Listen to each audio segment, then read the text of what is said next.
And you're on, Gabby. Let's go. What you got today's topic?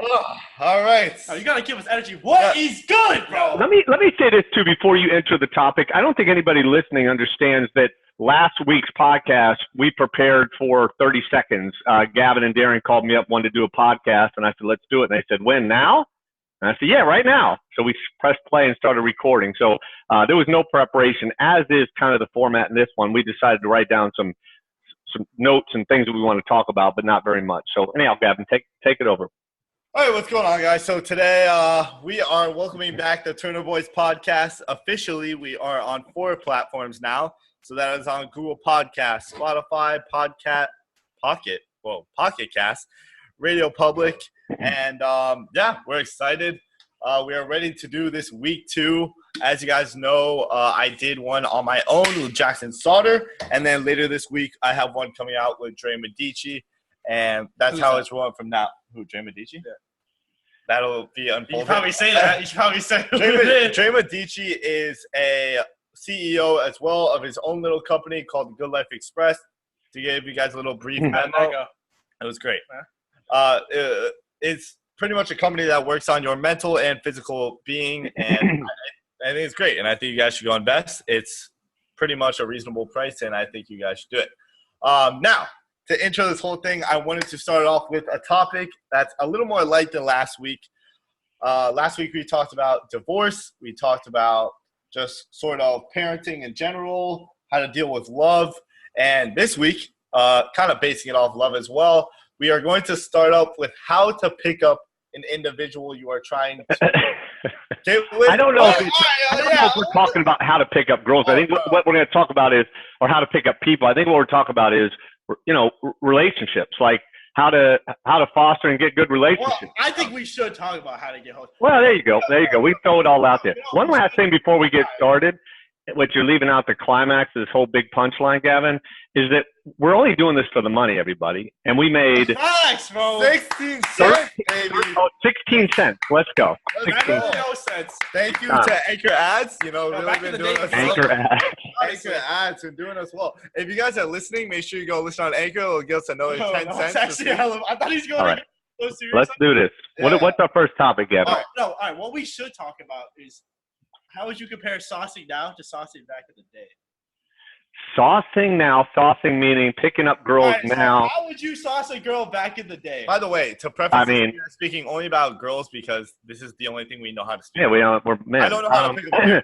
Now, here's the thing. Saucing's a tough one for me. That's all you get told. So I'm saying, Dad was sauceless, man. I mean, my buddies back in the day will tell you, I had I still got very, very little sauce game, like very little sauce game. I was telling somebody the other day that, the only reason that I have picked up any girls in my entire life is because I choose aggressive girls, like girls that will come after me versus me go after them, like by default. So it's like I have this one singular type of before this year. Now this year is kind of like I'm trying to grow as a man and trying to learn how to pick up girls and find a new relationship for myself. But in the past, I always just would choose girls that would pick me up.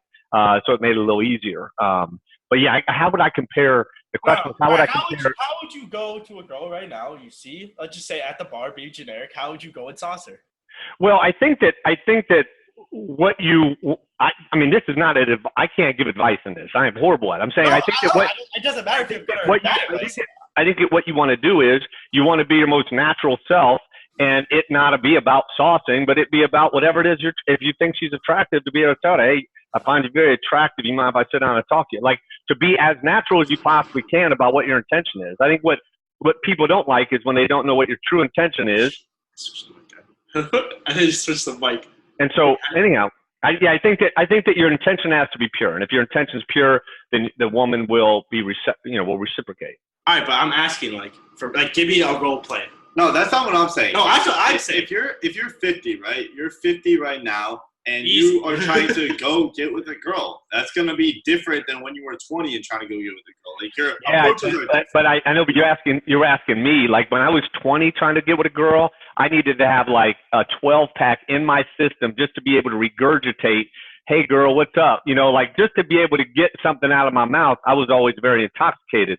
Now the older I get, I have a little more confidence, and I care a little less about my ego. And so I can approach somebody and not care if they reject me, because I'm just trying to let them know I find them attractive. And if there's a conversation that we can hit off, then we do. But it's not, your intention is different. I think when you're starting off and you're younger, man, I just want to get with this girl, but we don't know what to say. And so we're trying to think of lines but it's just, what's your intention? You want to, you know, hang out with her? Tell her, I want to hang out with you. You look like a cool girl. Or, you know, if you're a pretty girl, you tell them you're pretty and you like to go out with them. But I think that if your intention's right, whether you're young or old, it doesn't make any difference.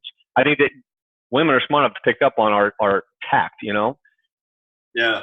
I was going to say that another thing that I think attributes to any of this is reps. And that's what we always talk about is 100%. Like, you have to try and get rejected 1,000 times before you're any good at what you're doing. So like, if you're trying to get a girl at a bar, like you have to go try a bunch of times to get a girl at a bar. And it doesn't matter. Like the predicament will always change. So if you're trying to pick up a girl at a restaurant, or if you're trying to pick up a girl like on the street, it really doesn't matter. Like it's really reps in its own field. And I think that with all that reps, eventually you'll just build the confidence to, you know, take a risk or like go talk to somebody. Because I was trying to explain this to my friends the other day. I was trying to explain to them because they're like, Gavin, how do you know how to talk to girls? And I was trying to explain to them it's exactly the same as anybody else. If I was on a Darien, it would be the same way as talking to a girl. You know, like I don't know. Okay, once you know the girl, like, all right, if you guys are friends, but if I'm like first up, like going to talk to this girl like first time, I'm not gonna be like talking to her like I'm talking to you. I think what Gavin's trying to express is you want to make it natural, and I agree. Oh yeah, 100%. You don't want to make it awkward. You don't want to go with like the cheesy one-liners. I don't think anyone likes that. Let me switch topics a little bit here. What do you guys think about when a girl cheats on you? What do you think about that? I'll take this first, but for me, it's not okay. For me, this may be a teaching of you, and maybe just my development as a human being as life has gone on. But when a girl cheats on me, I'm hurt. I'm not gonna lie. It's a not a good feeling. But at the same time, I know that if we're not meant to be, we're not meant to be, and that's just what it's gonna be in life. Like I can't inhibit her from going to want to do things that she wants to do, because I know that in my alone time when nobody's around me, I have thoughts of getting with other girls as well. So it's, even though I'm not conditionally going out there and cheating, I still have the same thoughts as her. I still have the same thoughts as like. So like I like to say as a cliche, you're no better than them and they're no better than you. Like, so all the things they've done or thought, you've done or thought too. And that's a real mature way of looking at it, you know, because, you know, infidelity or cheating, that's like a subject that, and I was trying to tell you guys this in the car earlier, but like we all are conditioned to react a certain way. You know, that bitch cheated, fuck her. You know, like that's our reaction to whatever it is that happened. But it doesn't have to, you pause whenever you feel an emotion and you see how does it affect you and how do you want to react to it. And nobody else can dictate that. No past experience. To your point, Gavin, there's pain that comes along with it, but then you choose what it is that you do with that. And it doesn't have to be reactionary in terms of putting that person down or saying that they're bad. Because again, as you said, if I look in the mirror, there's two things I should see when I look in the mirror. The first thing is could I see myself ever doing that to somebody? If the answer is yes, then you ain't no better than her. And the second thing that you have to look at is that infidelity is something that we always want to point the finger at. What did you do wrong? You cheated on me, but what did I do wrong? What was I doing wrong in the relationship? You know, what was I giving everything that I needed to make her happy enough that she didn't feel like that was an action that she needed to create, you know? And so I think that a lot of times we always want to point the finger, and what we should be doing is looking in the mirror and saying, oh man, I gotta fix some things. This ain't right. Especially if you want to keep working on it, which I've done in the past. Like, you know, sometimes you choose to work through these things, but I think the natural reaction is we all want to be fired up. And I think that what you said is the right way to do it, is to say, you know, maybe it's something I did, and B, you know, she ain't wrong because I could see myself doing it as well at some future point, you know. So that's a good answer. I got a similar, but not exactly. I would say that if it's out of character for that person, like you guys are like like really good together. Like she seems like a nice, like honest person, but then like everyone makes mistakes. So then like one night just something happens. I'd be like, all right, it's like okay to like keep going and work on it. But like if she's just like naturally like just like that type of girl, and she's just like kind of like always like playful or like kind of getting around, and you've like like kind of her past experience. Well, let me throw this one at you. There's a girl. If that's her character, then I honestly don't even want to be with someone like that, anyways. There's a girl I'm not gonna name any names, but there's a girl that found out that some other guy was messing around, had a whole different family in a whole different part of the country, kind of feel. And she came to me and she told me this, and I said, well, I kind of knew that anyway. And she said, well, if you knew, why didn't you tell me? And I said, because it's not your business, first of all. Yeah. Because you were happy. That's why. What I mean by that is, just because somebody's out there trying to handle two families, right? Whatever your move is, to your point, D, in terms of having repetitive behaviors of doing this, when they're with me, in their present moment, they're with me. And this isn't about polygamy versus monogamy. This is just like, when you're with me, are you giving me love? And are you giving me affection? And are we having a good time together? And if the answer is yes, and I still do find out about that, well, then maybe I want to have an open dialogue about it and talk about it. But I'm saying it doesn't make it wrong. It doesn't make it wrong just because society and the way we were brought up. All right, but then at least make it like a polygamous relationship. Well, I'm saying my point is there's a trigger there that you want to talk to her about it and say, look, why are you like this? And what is it? Is this what you want to do? You want to like have an open relationship or what? Or maybe it's just that, they just got lost in the cycle of having these two lives and they didn't know what to do with it. And so they just kept going. But again, my point of that is it doesn't mean that they're all in with that person and they're not all in with you, whatever it may be. Maybe they're transitioning to a different relationship, or maybe it's just and here's the thing, maybe it's just that you are the social relationship and they are the sexual relationship, or vice versa. Like, just the social and the sexual doesn't have to be the same person. We all want it to be, and I think that we look for somebody that can give us both. But especially as a relationship starts to fade a little bit, well, you have a choice to make when it starts to fade, which to me it's like a year and a half, 2 years. That's when your biggest challenges come. Your choice is, I can talk about these things and we can open up and really be honest, kind of the way you were talking about, Gavin. Like, man, I've been thinking about some girls too, been thinking about some dudes, and we can talk about it and try to work through it. Or then you just accept the fact that this is a role that you're going to play one role and somebody else may play a different role. And that's a very unconventional way of thinking. But I'm going to tell you this much: I'd rather look at things unconventional and be happy than I would to try to run towards the conventional, towards the traditional, and be unhappy. And so I think, like I said, a lot of times I just try to think outside the box of what is real. And so when that person told me that, they found out about this and that, I said, well, when I saw you guys together, you were happy as shit. And so I ain't mad at the guy. The guy was doing his thing, and he was happy. And so I think, and she was happy as well. And so the fact that you've got two, who cares? But that's my point. I think that with infidelity, the best thing to do is stop, talk through it, and not react because everybody says, man, that dude's cheating on you. That girl's cheating. That's just what we are conditioned to do, and it's not always the right way.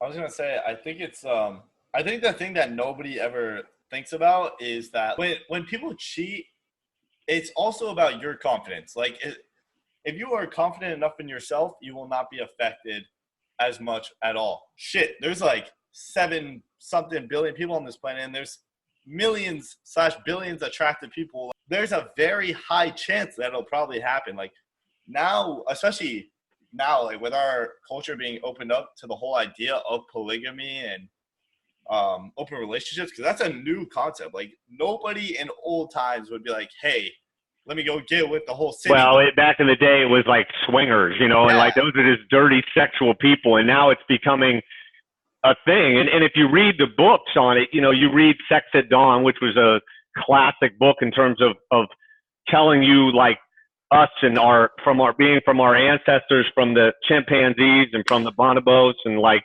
how we're built as, polygamists. Well, the only reason that we became monogamous is because of farming, and we started securing our land and boxing in our borders and saying, all right, well, this is my land, that's my chick, kind of feel. And so until that point, it was all fair game, which is interesting. I find just one quick bit on that is I like that the chimpanzees, they come into the tribes and they just take their shit. They take bitches. Like they beat some dude's ass, take his bitch, have sex with her, and then that's it. They move on to the next one.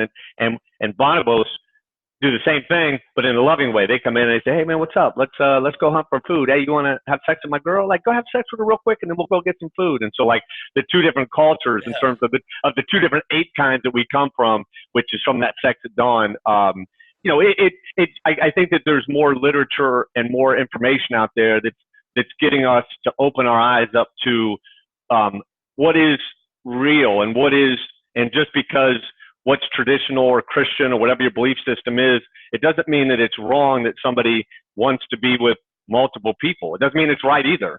But I think that there's enough information out there that says you can make a choice what's best for you or you too, if it's two of you. Here's the thing. I think it's okay if you communicate that. Like if you say in the beginning, well said. I think it's if you say like, oh, I want to be in a polygamous relationship, that's okay. But I think kind of, Darren. Let me just correct that one point though. The only thing I'd change that with is like, yes, but sometimes you don't know that. Like sometimes you're with a girl and you're like, man, we are just great. And then it fades and then you're saying, man, I don't know what's up. And not to say that every time it fades, it's automatically time to move to open. I'm saying, but I think that the dialogue can come later too is my only point. Okay. What I'm saying is though, like, let's say you're in a monogamous relationship. I think, bro, if it's fading, then move on. Like, there's plenty of different people you can share your life with. But in your situation, that means that only monogamy is available. Yeah, I know. I'm saying, all right, but let's say you're in a monogamous relationship. In that moment, when they are thinking, oh, I'm gonna cheat on this person, there's no doubt they're not thinking in their mind like, oh my god, like I'm about to cheat on my partner. Like, oh my god, like should I do this? Should I not? And in that moment, if they make that decision too, then they are disrespecting you as a person. They're like, I'm gonna like go in and like voluntarily say, all right. I don't know, man. It's okay. I'm sorry. And they know good and well it's gonna hurt you. So they're. I know, but I'm saying I don't think that I don't want to be with that person because they're disrespecting me. I just don't want to be. I don't think that it comes to our conscious level all the time. I think that we're just feeling feeling some strong emotion, pain, hurt, anger.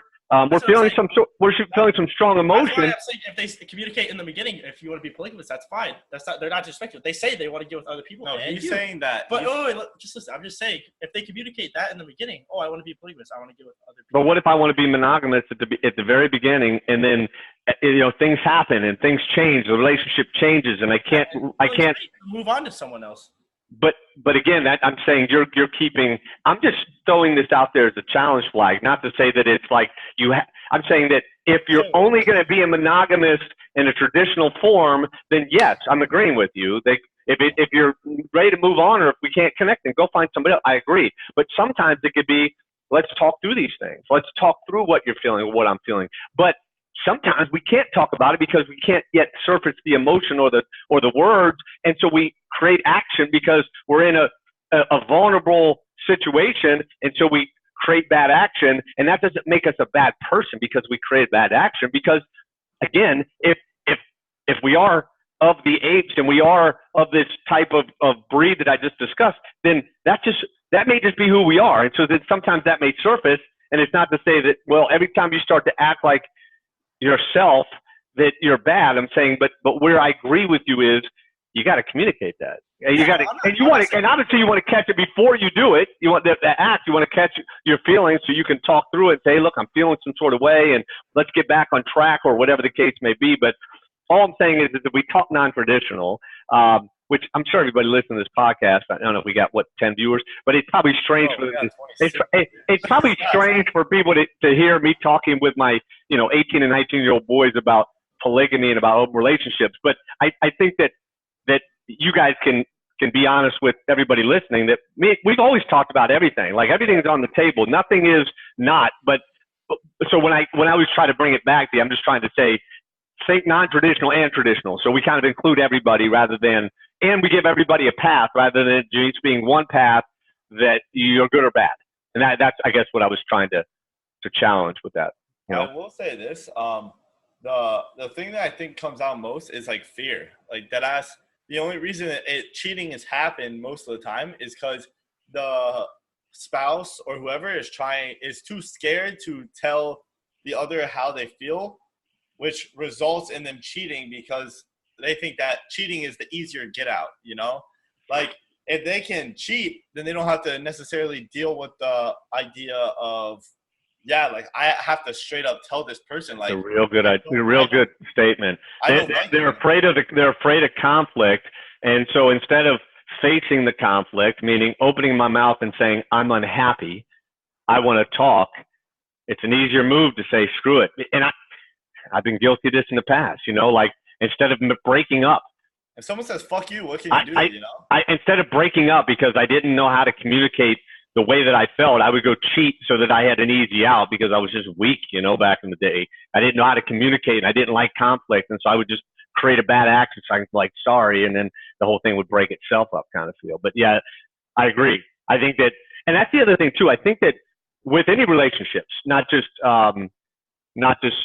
romantic, but any relationships, I think you have to have constant conflict. You know, father to son, you gotta have constant conflict. We gotta be always in that mode to where we're not, like you just spoke about, Gavin, where we're not in fear. And if we're always open and communicating things and challenging ideas and challenging opinions, and we're always in that conflict mode, you know, romantically, parenting, you know, friends, anything, school, any type of environment where we have a relationship, where we're constantly in that conflict mode, well, then there's nothing to be afraid of because this is just what we do. But as soon as you pull back from conflict, and as soon as you step out of the realm of conflict and you start, and then one thing comes up like, man, I got to make that call to that girl. So one thing comes up like, I want to make that call. And because we're not used to it, we're out of the zone. But if everybody stays in a conflict zone, it just makes life easier and life more happy. But that's, you know, we're built to be afraid of it. But if we would just tackle all sorts of conflict situations, we would find that our lives would be way more happy, you know, which is a sidebar to the topic we were talking about. But you know, addressing the point that you said and agreeing with the point that you said about fear. Mm-hmm.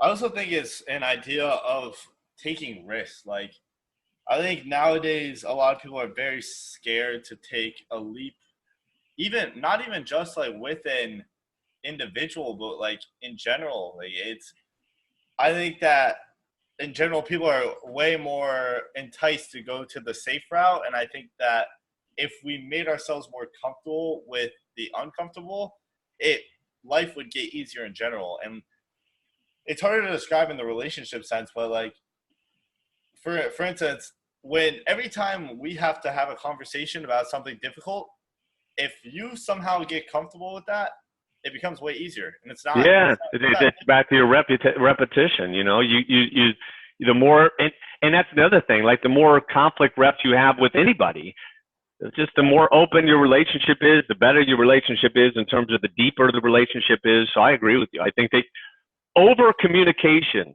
is the key to success in any relationship.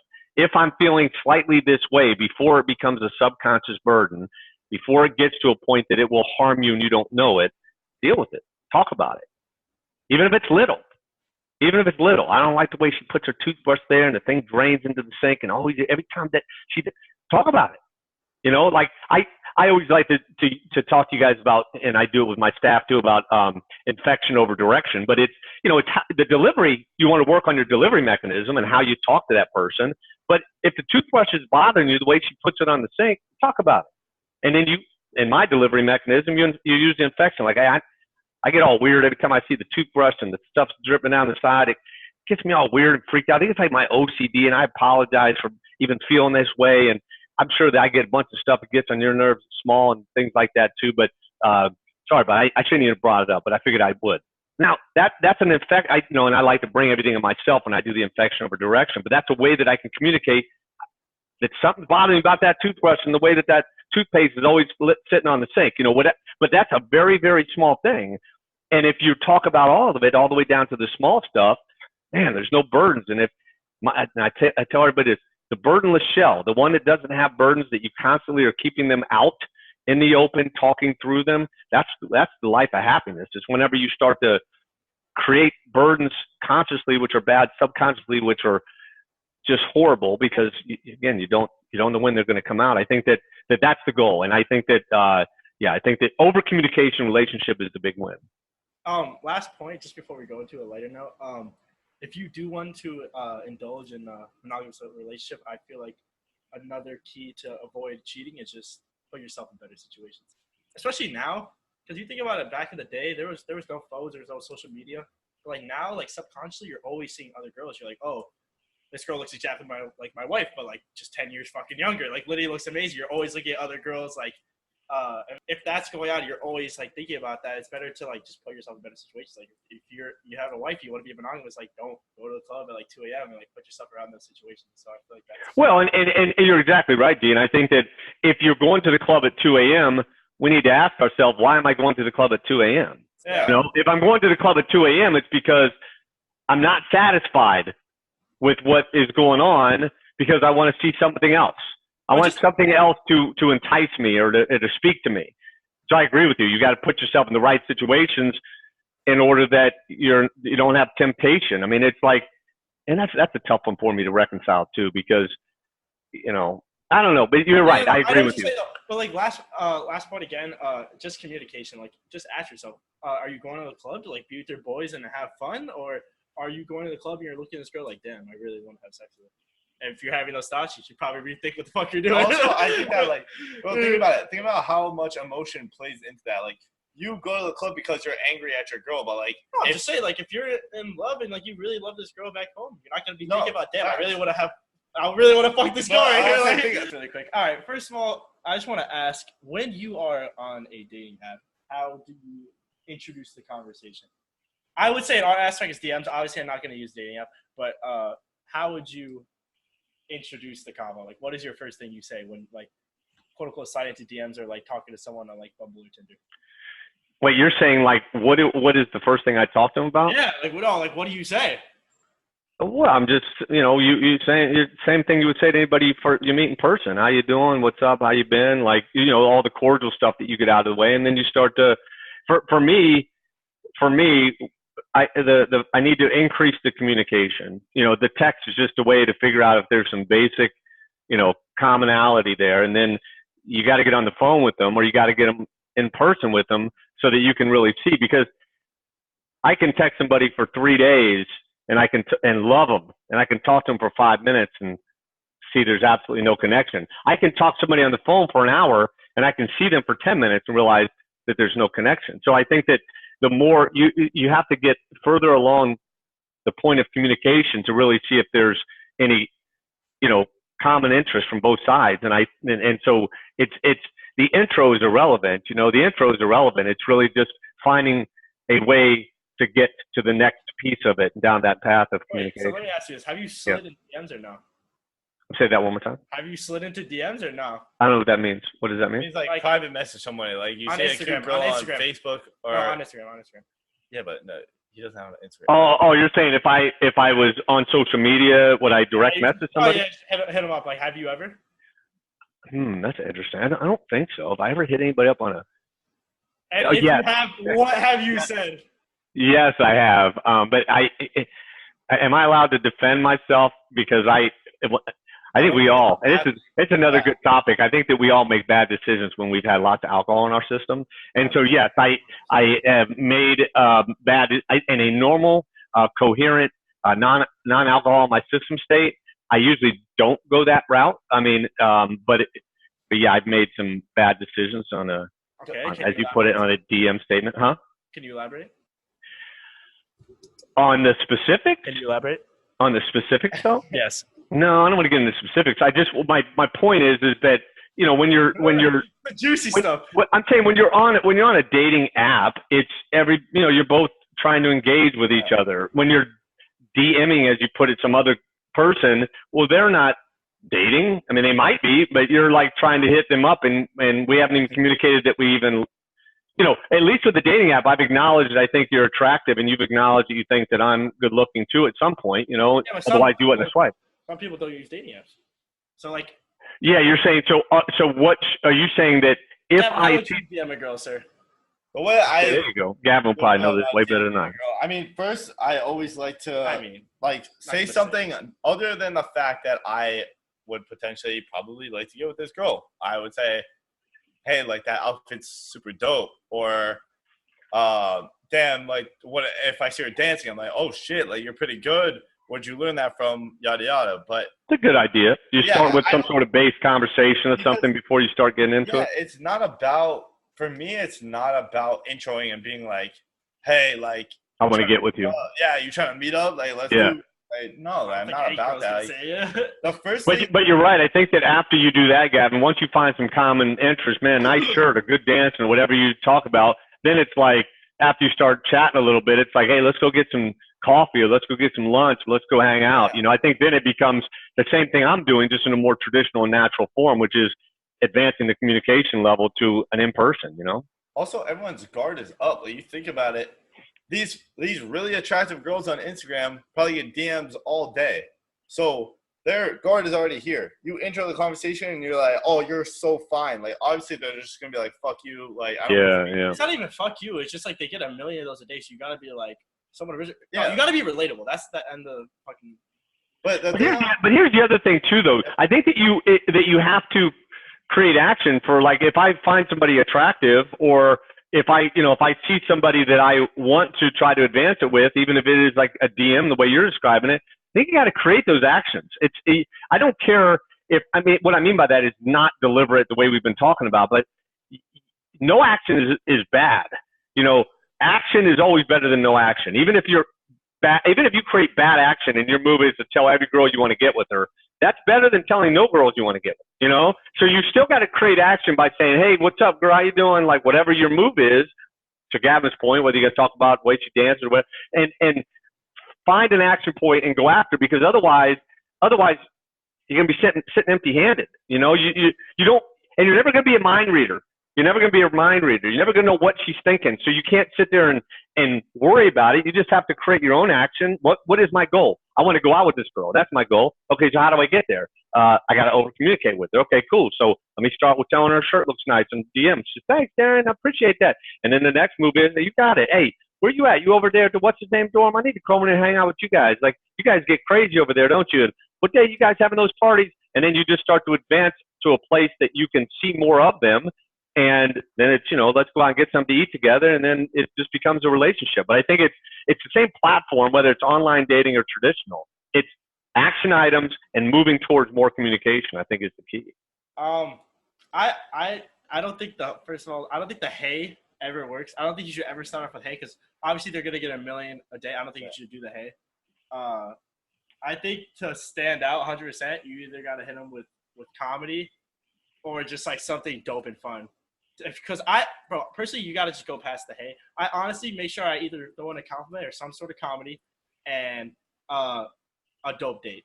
So like if I see a girl, she's wearing a gym short, we're like, yo, you wear gym short and you work out, you're fucking live. I'm like, there you go. But again, what you're doing is you're acknowledging something about them that you noticed, and they like that. Like, yo, like just some like dope ass date, be like, yo, we're going to Picasso's and we're painting fucking tigers. Let's go. Yeah, and moving towards the dating. Moving towards the dating. She'll be like fucking tigers. But here's also the thing: she'll never forget that. She'll be like, oh, like if someone asks her, like, oh, what's the craziest date you've ever been? I'd be like, oh yeah, I went and paid tigers with this kid named Darren. I'm like, yeah. Yeah. I will say this. Fucking tigers. About the whole thing, like, I don't necessarily like where our generation is going, but like a lot of the people I know now only try to sauce or like start communication on social media, which I don't fuck with. Like I don't ever get a crazy emotion from Snapchat. Okay, but like low key, you kind of just have to, because that's just how it is now. Like people are just too awkward. Like I was just talking to you, bro. I literally try looking at people in the street, like normally like in the eyes, and just say hey as people are walking by. That's a normal thing to do. Everyone looks down and just looks at their phone, because that's just how it is now. People are just awkward.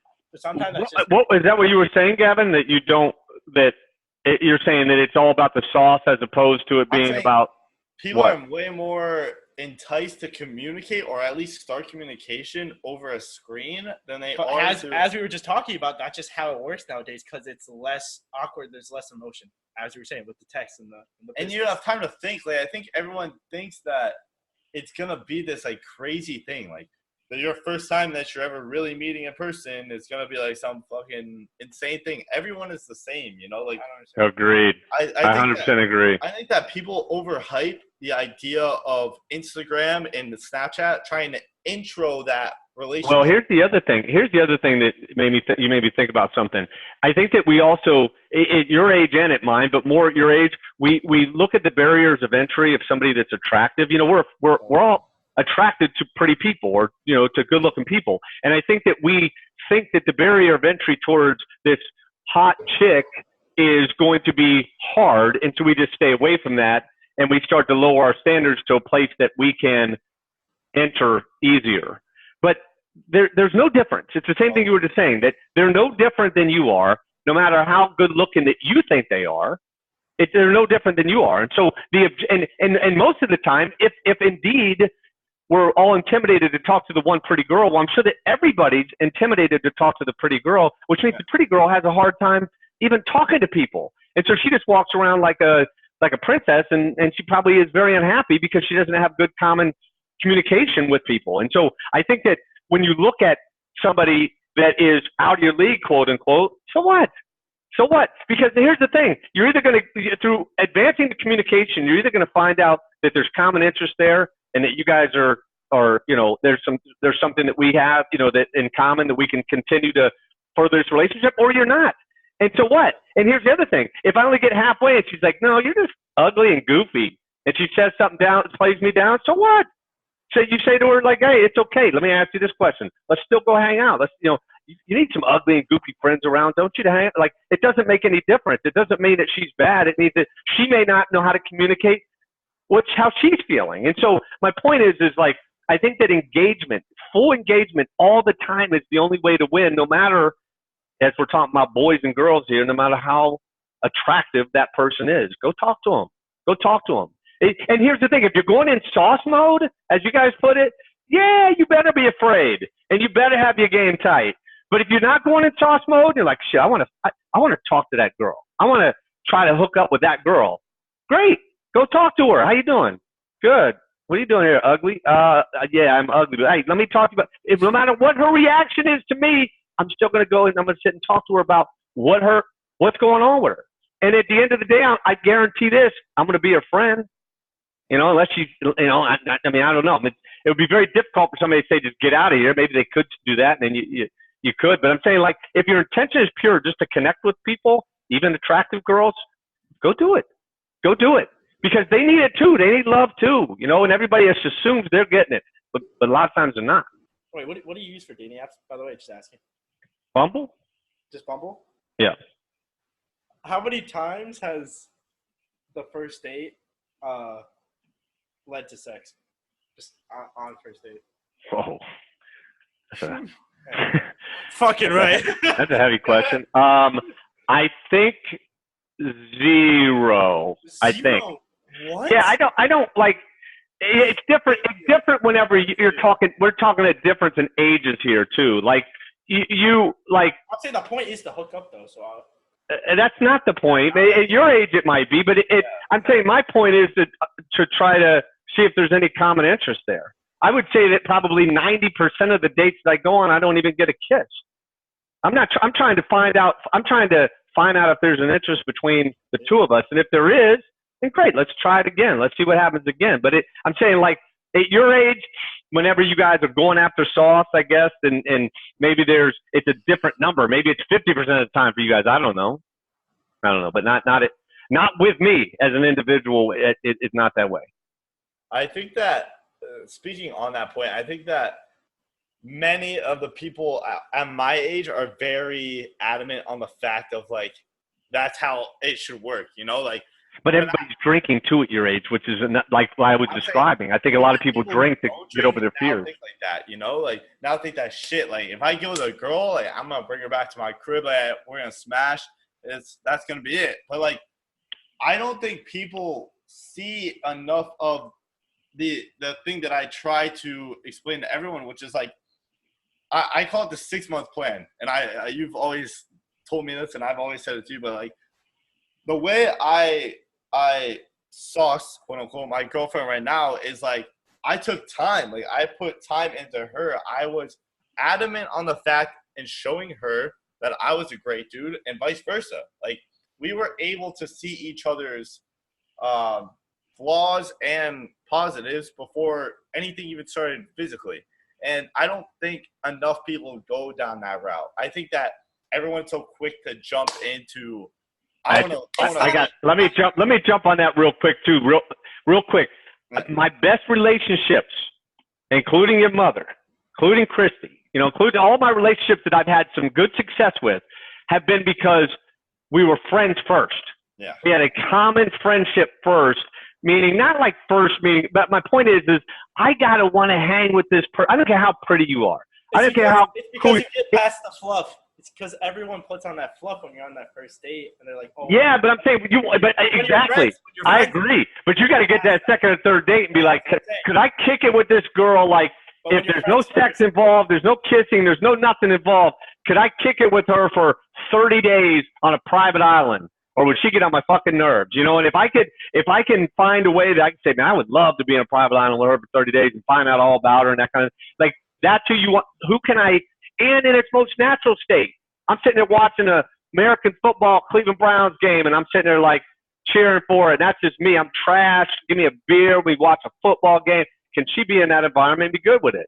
Can she be, and I'm saying like in our most natural states and with all of our flaws, as you guys mentioned, is there still that love and that appreciation? If there is, that's the one that you want. That's the one you want. The next thing I guess I just wanted to move into with this whole relationship thing is we talked about before how we transform a mobile relationship to a in-person relationship. Yeah. What to you guys is more of the ideal like first date? We put so much emphasis on a first date, but for anybody at home, I feel like it's not a movie. Yeah. It's anything that you can have real engaging conversation. So, it's not a coffee, because a coffee is something like a place that you go in a very like interviewee way. It's not an interview. It's something that you can have time to engage with somebody else in a dinner, brunch, sometime. I got to get an hour with you to figure out if there's any common interest here. And I think that dinner and food and, there's distraction. You get the waiter coming around, you're getting a drink, you're getting some food, I think that dinner is the place to go. For me, we were talking about, I think, who was this? Maybe me and Tony or something? I don't remember who it was, but we were talking about first, like dinner. You're worrying about like, I don't know if you're worrying about paying the bill, but you have that involved. You have to worry about like shitting your teeth. Maybe you're always conscious of like the way you're looking. Also, you're trying to worry about eating your food. So you're either not eating your food or you're eating your food and not having good conversation. You know what I'm saying? That's interesting. Okay. So what would be your thought in terms of the perfect first date? I thought that coffee was the good way, because if I sit there and have coffee, we're still in a setting that we're talking, and yeah, I get the interview portion. I get that sort of vibe. I've been on a couple, and that's just how they feel. But I agree with you. I mean, it makes sense. I don't have to concentrate on anything else but this person. But the other thing it feels like is like I can leave at any time.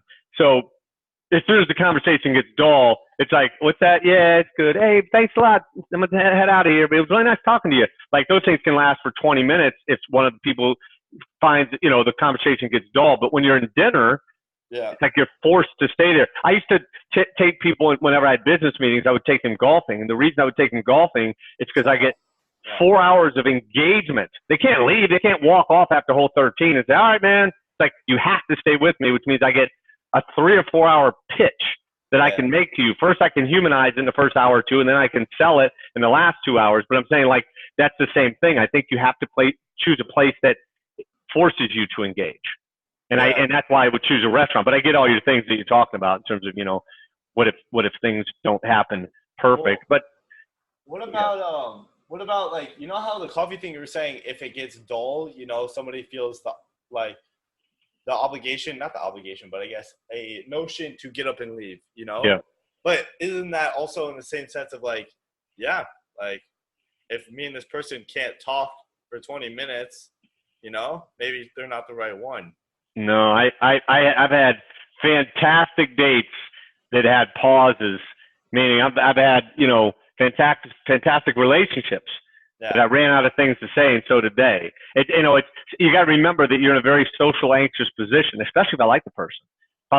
If I don't like the person, I can talk for hours.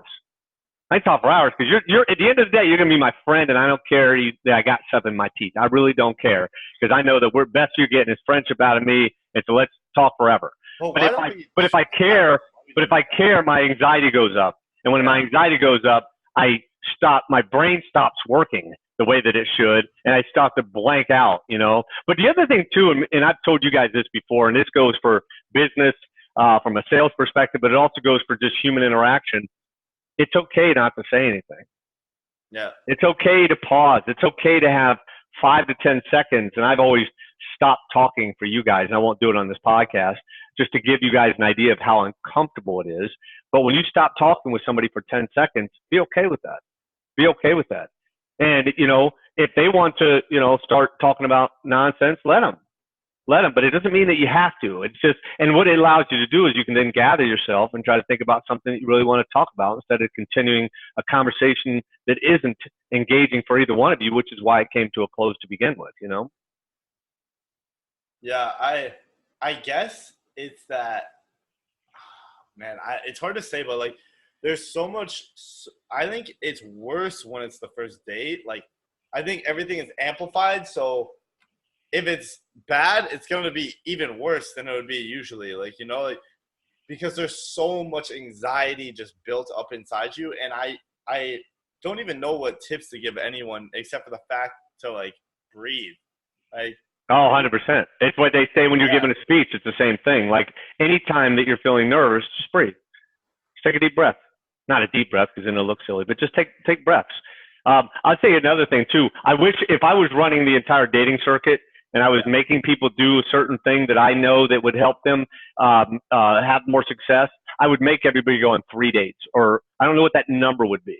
But I've been on first dates that have been awful, second dates that haven't been that good, third dates that aren't bad, fourth dates that are pretty good, fifth dates, holy shit, I kind of like this girl. Like I've been on a series of dates where I didn't start to even ring true that there was a connection until much later than the first date. And so that's the other thing too, is you don't want to get on that first date and then just start overanalyzing what was right or wrong about it. What did you do right or wrong? What was right or wrong about the way that they looked? Just go on another one, you know. And eventually it'll fade. Eventually that second one will be just as bad, and it'll start to speak to you. You know, there's no connection here. But I wouldn't be afraid to push past a okay one or a not so good first date and just keep going, because once I get that anxiety out of my system, now I can relax, and so can she. You know.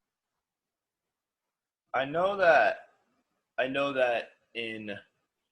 in retrospect, we say this, but what do you think would be something good to tell yourself mid-date? You know, like you're sitting there and you are in the heat of things. Like this girl is trying to have a conversation with you and you are freaking out. Like you are losing your shit because you really think this girl is attractive.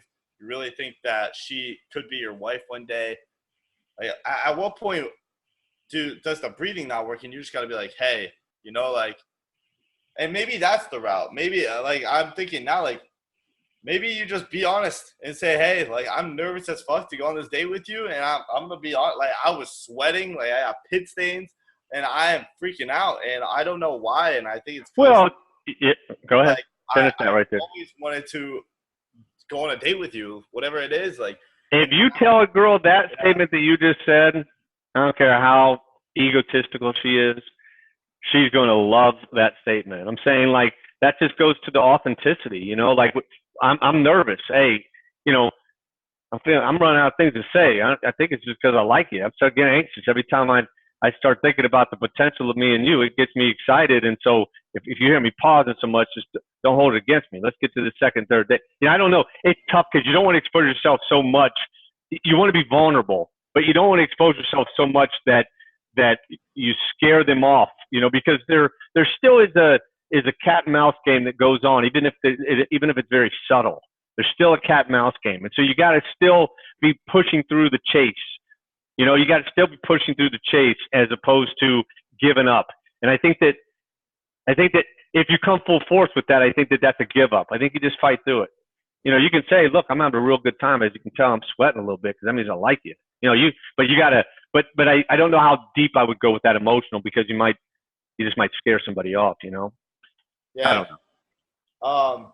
I think one of the last things I wanted to say to wrap this thing up is, what are you thinking about, like, everyone kind of puts on the mask, right? Whenever they go on their first date, they try to act like this person that is so great and so high up. And then when things really get into action and the relationship starts, like, you have to give it up. But do you think it's better to be, I mean, honest and whatever? Like, I know people have gone into first dates and be like, hey, I make X a year and I work for this business and yada, yada. And then in reality, when they end up dating the person, they find out, hey, like, I make less and I work for this, but I don't work at where you are. I think that, you know, it sucks because we're also insecure. And I think that when you start to hear the ego only comes out when the insecurity's out. And so, you know, and some of us are further advanced at keeping that ego at bay than others, but some of us aren't. And so the first thing that we trigger when we start to get anxious, just like we were talking about before, is we start speaking about ourselves in the highest form that we can, because we don't want to be rejected and we want to be accepted by somebody, especially if it's somebody that we like. I'll say this too. I always, and I use the cliche, the Chadism, that I'm no better than you and you're no better than me. But it's funny, I'm 50 years old and I've looked at both of you and your relationships, and I have learned so much from each one of you. And that's not just saying that because you're my kids. I'm saying, like, I've watched each one of you in a relationship and said, man, they're better than me, like, times 10. Yeah. And but why is that? I won't say the names, but, like, just in both of your engagements with girls that you've had long-term relationships, you're your most natural form. You guys are just, like, in your natural form. And the other thing, which I don't know where you learned this from, is that you guys know how to give love. Like, you know how to just tell a girl you love them. You know how to kiss them. You know how to give just nice little shows of affection that your dad sometimes has been deficient at in the past. So it doesn't matter that I'm 50. I learned from 18. I learned from 19-year-olds as much as anybody else. Probably, to be honest with you, this isn't because of my kids, probably more than I've ever learned from anybody else. Because as I grow up and I see people around me, I see a lot of people that are unhappy, and I don't see relationships that I want to follow. And so when I get to see you guys and the things that you do in your relationships, it gives me hope to say, man, okay, there's a way out of this thing. And so that's really just an indirect compliment. I guess I'll leave it on that. It's just to say that I think that when you're younger, you're willing to be more vulnerable, and when you're older, you're not.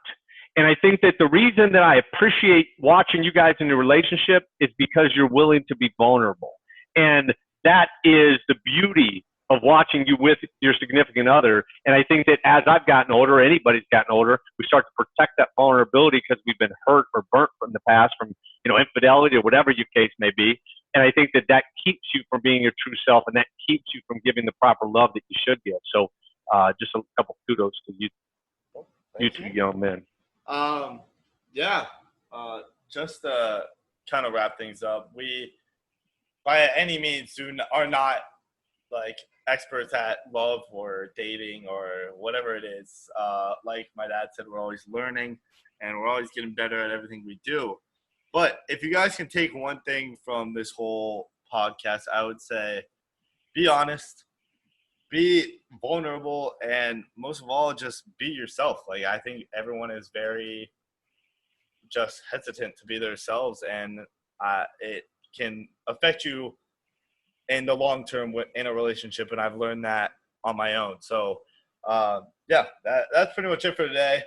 One last thing, let me just say this, Kevin. I think what we've been trying to do in this podcast, and for anybody that cares, is we've been trying to bring a perspective of any topic that a father and son would talk about that's very open dialogue, so that people your guys' ages that are listening to it will understand and maybe get a perspective that they like, and somebody mine can do the same. And the other thing that everybody should take from this is your father's just the same as you, and you fathers are just the same as your kids, meaning that nobody's better than the other.